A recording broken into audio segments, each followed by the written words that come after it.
transported to the hospital. I bled out. I ended up needing 8 blood transfusions. Went under cardiac arrest twice, and I had lost my leg.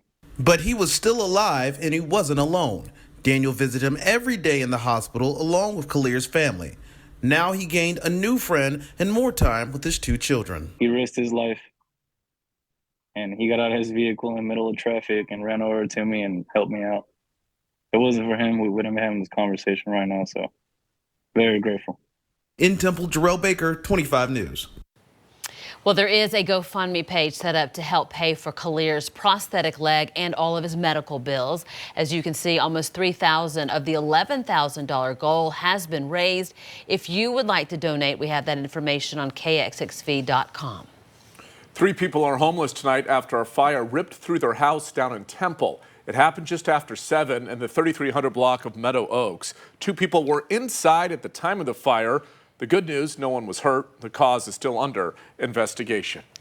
With the temperature still above 90 at this hour, we may be closing in on the end of a 3rd straight day of record demand on the state's power grid. Chief Meteorologist Matt Hines will bring us the full forecast in just 9 minutes. While we deal with the impact of our current wave of extreme weather, the operator of the state's power grid will likely not have to face civil lawsuits related to the 2021 winter storm. The Texas Supreme Court ruling on Friday that ERCOT has sovereign immunity. This classifies the nonprofit corporation as an arm of the state and qualifies for immunity because it provides an essential government service. As we first reported, thousands have filed suits against ERCOT for deaths, damages, and injuries following the storm, which crippled the power grid. This governor has done over and over again is treated this situation that we're seeing at the border in an inhumane way. It is atrocious, the actions that he decides to take. He takes this, instead of dealing with this issue in a way that we can get to a resolution or working together, he turns it into a political stunt. The DOJ says it's now working with other federal agencies to look into how Texas is treating migrants trying to cross the border. It comes after an email from a Texas state trooper to his superiors was leaked. The email indicates it's DPS policy to deny migrants water and claims troopers were told to push children back into the Rio Grande. Again, this is just according to one email. The DPS Inspector General is launching a probe. The trooper did provide pictures in the email, he says, are of the migrants suffering injuries. You're looking at the wire when you're looking at these floating devices. To be frank with you, that is a death trap. Mexican government is asking for the barrels and razor wire now set up in the Rio Grande to be removed. The governor's office says the state is deploying every tool and strategy to deter and repel illegal crossings. Former El Paso rep and Democratic presidential candidate Beto O'Rourke is also weighing in. He's calling on President Biden to do something about Governor Abbott, tweeting if the president, quote, does not stop Abbott now, he will find new ways to hurt and kill people at the border. We are learning more about the U.S. soldier stationed in Texas who crossed into North Korea. Will Ripley is close to the DMZ, one of the most heavily fortified areas in the world, separating North from South Korea.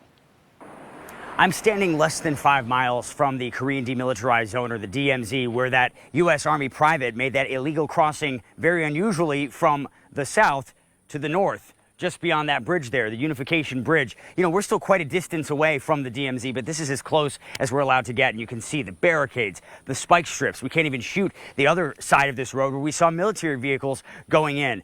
This is a very heavily fortified area, but tour groups with special permission and a lot of paperwork are allowed to go in, and that's what is believed to have happened. This Army private, Travis King, 23 years old, who had served almost 50 days in detention here in South Korea after some sort of an assault or a scuffle. Lawyers described it as a typical kind of potentially drunken confrontation, and yet it ended him not only in custody here in South Korea, but he was being sent back to the United States to be separated disciplinary action from the Army, and he would have basically been kicked out of the Army. So instead, what is believed to have happened is that he joined a tour group, crossed the unification bridge, went into the joint security area.